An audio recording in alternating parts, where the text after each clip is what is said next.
Öncelikle herkese merhaba. YouTube kanalımıza hoş geldiniz. Yepyeni bir video ile karşınızdayım.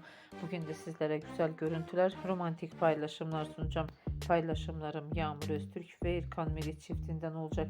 Birbirine yakışan çifte kumruların güzel görüntülerini, romantik paylaşımlarını buyurup kanalımda da izleyebilirsiniz. Şimdilik benden bu kadar. Hoşça kalın, sağlıcakla kalın arkadaşlar.